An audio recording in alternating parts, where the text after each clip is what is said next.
Good morning guys, welcome to banking English mania का आज 11 नवंबर और 11 नवंबर के द हिंदू आर्टिकल में आप सबका स्वागत है। तो चलिए बिना किसी देरी के शुरू करते हैं आज का पहला वर्ड। पहला वर्ड है जारिंग। इसका मतलब होता है झुंझलाना या एनॉय करने को कहा जाएगा। जारिंग किसी प्रकार का झगड़ा या वाद विवाद को कहा जाता है जारिंग। या फिर मेकिंग और कॉजिंग अ हार्श और इरिटेटिंग साउंड को कहा जाता है जारिंग। या फिर स्क्रैच टाइप का कोई साउंड है। सिनोनिम क्या होंगे इसके? ग्राइंडिंग, नेटल, एग्जास्परेट, ये इसके सिनोनिम होंगे। एग्जास्परेट किसी को परेशान करना, नेटल किसी को चिढ़ाना, ग्राइंडिंग कोई इरिटेटिंग साउंड है, हार्श साउंड को कहा जाएगा ग्राइंडिंग। इरिक्सम, वैक्स, रैस्प, ये भी इसके सिनोनिम होंगे। रैस्प मतलब किसी को चिढ़ाना, खिजाना, ये होता है रैस्प। वैक्स में भी किसी को इरिटेट करना, इरिक्सम किसी को परेशान करना। ठीक है। जार वैसे क्या होता है? जो घरों में होता है, कांच की कोई बोतल है, ठीक है, उसे कहा जाएगा जार। एंटीनिम क्या होगा इसका? स्मूथ, स्टडी, सूदिंग, कामिंग या फिर प्लीजिंग, खुशी देने वाला। तो ये इसके एंटीनिम होंगे। एग्जाम्पल होगा इसका, two of them had been jarring with each other. उनमें से दो आपस में झगड़ रहे थे। ठीक है, तो ये होगा। तो गाइस अगला वर्ड है सल्किंग। इसका मतलब होता है उदास होना या फिर डिसअपॉइंट होने को कहा जाएगा सल्किंग। नाराज होना या रूठना, इस टाइप के सेंस देता है सल्किंग। सिनोनिम होंगे इसके फ्रेटफुल, मोरोज, पाउट, ये इसके सिनोनिम होंगे। पाउट मीन्स मुँह फुलाना नाराजगी के कारण, मोरोज फ्रेटफुल किसी से नाराज होना या रूठना, ये इस टाइप के सेंस देता है। कुछ और सिनोनिम है जैसे पाइन, वाइन, इनका मतलब भी क्या होता है? वैसे वाइन मीन्स होता है सिसकना, जैसे ये बच्चा सिसक रहा है। पाइन मीन्स होता है विलाप करना। मॉप, इसका मतलब भी क्या होता है? मुँह फुलाना। एक वर्ड होता है MOP, मॉप, इसका मतलब होता है झाड़ू पोछा मारना या साफ करना। ठीक है, दोनों में अंतर है। वैसे इसका एक और सेंस निकलता है जब कोई डलनेस हो किसी के अंदर, मतलब सुस्त हो रखा है। ठीक है। एंटीनिम क्या होगा इसका? गेटी, चेयरफुलनेस, पर्कीनेस, ये इसके एंटीनिम होंगे। गेटी क्या होता है? बहुत ज़्यादा खुश होना। एक और वर्ड होता है गेटी जैसा, GAY, जो गे होते हैं समलैंगिक वाले, तो गेटी, GAYETY, इसका मतलब होता है बहुत ज़्यादा खुश। तो गे मिस भी क्या होता है? खुशी होता है। ठीक है। चेयरफुलनेस होगा। पर्कीनेस जो काफ़ी एक्टिव है, ये होता है पर्कीनेस। तो ये होगा। एग्जाम्पल होगा इसका, C is sulking because he confiscated her phone. वो जो है उदास थी क्योंकि उसने उसका फ़ोन जब्त कर लिया। ठीक है, तो ये होगा। तो गाइस अगला वर्ड है डीबंक। इसका मतलब होता है पर्दाफाश करना या एक्सपोज करने को कहा जाएगा डीबंक। जब कोई चीज़ रिवील हो जाए, अनवेल हो जाए या फिर डिस्प्ले हो जाए, उसे कहा जाएगा डीबंक। सिनोनिम होंगे इसके डिस्क्लोज, रिवील, अनरैप, ये इसके सिनोनिम होंगे। अनरैप मतलब सामने आना या खोलना। तो ये होगा। इसके कुछ और सिनोनिम है जैसे शो अप होना, bring out, let on, let out, ये भी इसके सिनोनिम होंगे। इनका मतलब भी क्या होता है? अनवील करना या सामने लेके आना, रिवील करना। ठीक है। डाइवल्ज होगा। डाइवल्ज वैसे फूलना भी होता है, और कोई चीज़ जब सामने निकल कर आती है वो भी होता है डाइवल्ज। एग्जिबिट करना या फिर मैनिफेस्ट, ये भी इसके सिनोनिम होंगे। एंटीनिम क्या होंगे इसके? कंसील करना, छिपाना, hide, support, uphold. Uphold means भी क्या होता है? सपोर्ट करना या फिर किसी चीज़ को एक्सेप्ट करना, ये इसके एंटीनिम होंगे। एग्जाम्पल होगा इसका, his theories have been debunked by recent research. हालिया जो रिसर्च हुआ है, हालिया जो शोध हुए हैं, उन्होंने उसकी थ्योरीज को पर्दाफाश कर दिया उसका, या फिर उसको खारिज कर दिया। ठीक है, तो ये होगा। तो गाइस अगला वर्ड है बैडलम। इसका मतलब होता है अशांति या डिस्टरबेंस को कहा जाएगा बैडलम। जब कहीं पे अप्रोर हो रहा हो या कोलाहल हो रहा हो, ट्यूमल्ट हो रहा हो, उसे कहा जाएगा बैडलम। सिनोनिम होंगे इसके मैहम, पेंडेमोनियम, बेबल, ये इसके सिनोनिम होंगे। बेबल शोरगुल को कहा जाता है या कोलाहल को कहा जाता है बेबल।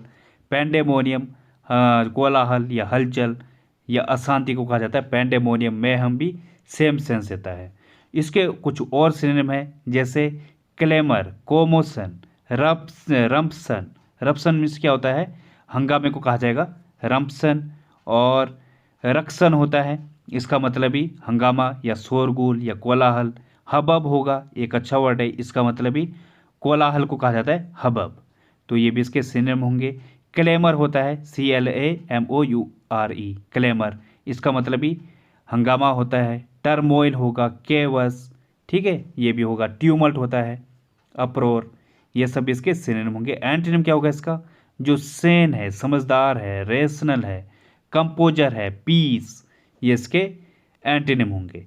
एग्जाम्पल होगा इसका, हिज स्पीच कॉज्ड बेडलम, जो उसकी स्पीच है इसने ये अशांति का कारण बना, ठीक है, तो ये होगा। अगला वर्ड है वैंक्विश, इसका मतलब होता है परास्त करना या फिर डिफीट करने को कहा जाएगा वैंक्विश, या फिर किसी पर डोमिनेट करना या किसी पर ओवर पावर करना, किसी को दबाना, रिप्रेस करना, इस टाइप के सेंस देता है वैंक्विश। सिनोनिम होंगे इसके डिस्कम्फिचर, राउट, सबड्यू, ये इसके सिनोनिम होंगे। सबड्यू किसी को दबाना, राउट घोर पराजय को कहा जाएगा, जैसे the battle turned into a rout, जो बैटल थी वो घोर पराजय में तब्दील हो गई, ठीक है। और क्या था? डिस्कम्फिचर, पराजय या फिर फेलियर को कहा जाएगा डिस्कम्फिचर, जैसे सी ट्राइड टू हाइड हर डिस्कम्फिचर, वो अपनी जो हार थी उसको छिपाने की कोशिश की उसने, ठीक है, तो ये होगा। इसके कुछ और सिनोनिम है, जैसे ओवर पावर करना, क्वेल करना, रिप्रेस करना, किसी को दबाने को कहा जाएगा रिप्रेस, क्वेल किसी को दबाना या फिर कुचलना, ये होता है क्वेल। एंटीनिम क्या होगा इसका? फ्री, रिलीज, लेट गो, ये इसके एंटीनिम होंगे। एग्जाम्पल होगा इसका, I want to vanquish my fear of flying, मैं अपने जो फियर ऑफ फ्लाइंग है, फ्लाइंग का जो डर है उस पर विजय प्राप्त करना चाहता हूँ या उसको काबू में करना चाहता हूँ, ठीक है, तो ये होगा। अगला वर्ड है टेंटलाइज, इसका मतलब होता है कष्ट पहुँचाना या टॉर्चर को कहा जाएगा टेंटलाइज। ये क्या होता है वैसे? मेक समवन्स माउथ वाटरिंग, जैसे कि यहाँ पे ये डॉगी है, उसके सामने वो हड्डी दिखा रहा है लेकिन उसे दे नहीं रहा है, तो इस तरीके से जब किसी को कष्ट पहुँचाया जाता है, उसको चिढ़ा रहा है, वो प्रोवोक कर रहा है, टॉर्चर कर रहा है या टीच कर रहा है, इस टाइप का सेंस देता है टेंटलाइज। सिनोनिम क्या होंगे इसके? टॉर्मेंट, टिरनाइज, प्रोवोक, ये इसके सिनोनिम होंगे। टिरनाइज किसी को परेशान करना, प्रोवोक किसी को उकसाना, ठीक है, और टिटिलेट, इंटाइस, ये भी इसके सिनोनिम होंगे। ललचाने को कहा जाएगा इंटाइस और टिटिलेट, तो ये भी इसके सिनोनिम होंगे।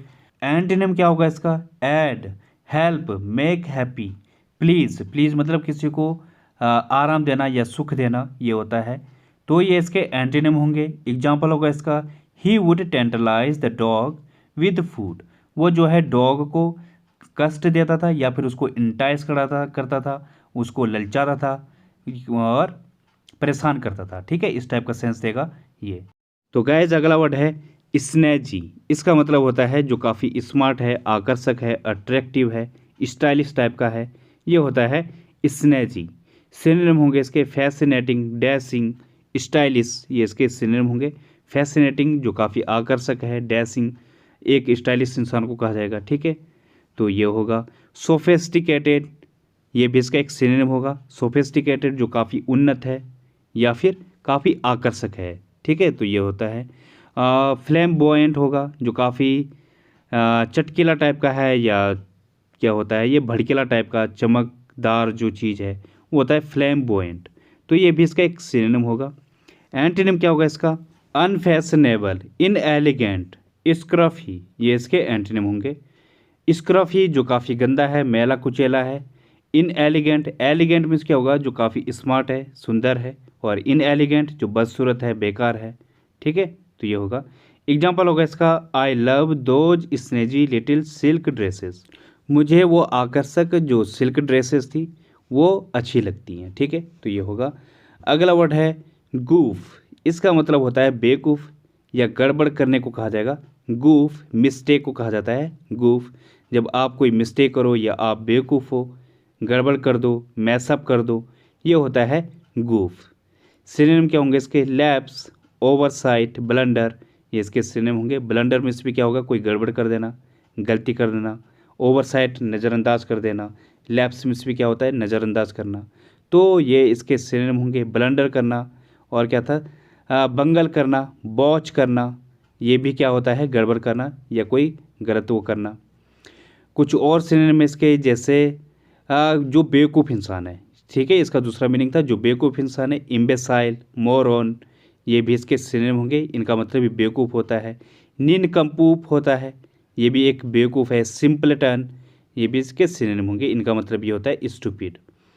एंटोनिम क्या होगा इसका? जो डू वेल मतलब अच्छा करना, जीनियस है, जो सेज है, समझदार या बुद्धिमान है, करेक्ट, ये इसके एंटोनिम होंगे। एग्जाम्पल होगा इसका, sorry that was a bit of a goof on my part. मेरी तरफ से, मैं माफ़ी चाहता हूँ, मेरी तरफ से थोड़ी सी गलती हो गई थी या गड़बड़ हो गई थी। ठीक है, तो ये होगा। अगला वर्ड है पिन पॉइंट। इसका मतलब होता है कोई पहचान या आइडेंटिटी को कहा जाएगा पिन पॉइंट। जब कोई चीज़ फिक्स हो या फिर आपको आपने आइडेंटिफाई कर दिया हो, रिकग्नाइज कर दिया हो। इमेज में भी आपको दिख रहा होगा, ये लोकेशन है, इसको रिकग्नाइज कर दिया गया है, कहाँ पे जाना है। तो ये होता है पिन पॉइंट। जब कोई चीज़ क्या हो, प्लेस कर दी गई हो या एग्जैक्ट हो, प्रिसाइज हो, ये होता है पिन पॉइंट। सिनोनिम क्या होंगे इसके? डिस्कवर करना, डिस्टिंग्विश करना, फाइंड, स्पॉट, ये इसके सिनोनिम होंगे। स्पॉट मीन्स क्या होता है? कोई लोकेशन है। ठीक है, तो ये इसके सिनोनिम होंगे। एंटोनिम क्या होगा इसका? अप्रोक्सीमेट, रफ, रॉन्ग, इनएक्यूरेट, ये इसके एंटोनिम होंगे। एग्जाम्पल होगा इसका, it was impossible to pinpoint the cause of death.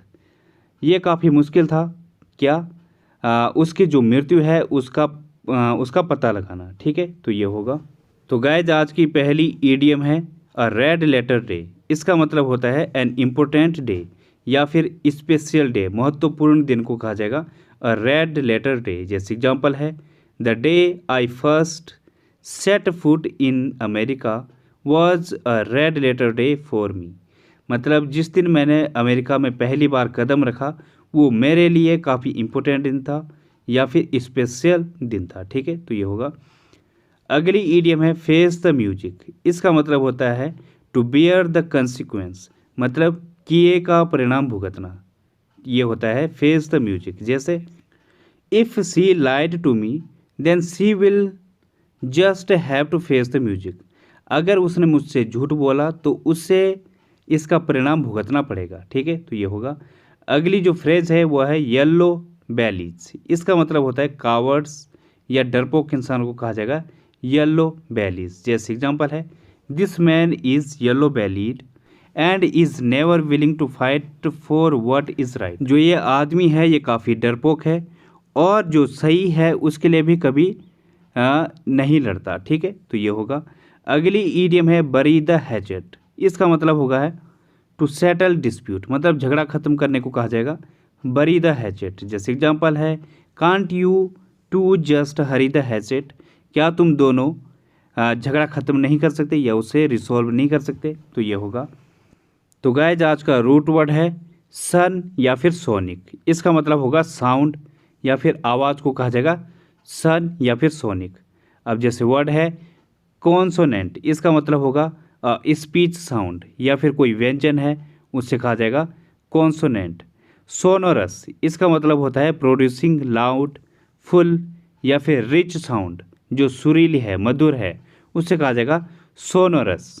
Supersonic, faster than sound, मतलब एक ऐसी स्पीड जो साउंड से ज़्यादा फास्ट है। ठीक है, तो ये होता है सुपरसोनिक। यूनिसन क्या होगा? एज वन वॉइस, मतलब एक साथ जब आवाज़ें आती हैं, ठीक है, एक साथ बोला जाता है, उससे कहा जाएगा यूनिसन। अगला वर्ड है सोनेट। इसका मतलब होता है रिथमिकल लिटरेरी पीस ऑफ साउंड, मतलब जो कैसी है, जो कविता है या फिर कोई पोयम है, ठीक है, संगीतकार है, उससे कहा जाएगा सोनेट। उसमें भी क्या होता है, पोयम में एक रिथमिक बना रहता है, तो ये होगा। अगला वर्ड है रिजोनेट। इसका मतलब होता है रिवरबेरेट या फिर इको या फिर गूंजने को कहा जाएगा रिजोनेट। एक वर्ड आता है डिजोनेंस, इसका क्या मतलब होता है ये आप कमेंट बॉक्स में लिखना। तो गाइज आज के लिए बस इतना ही। थैंक यू, धन्यवाद।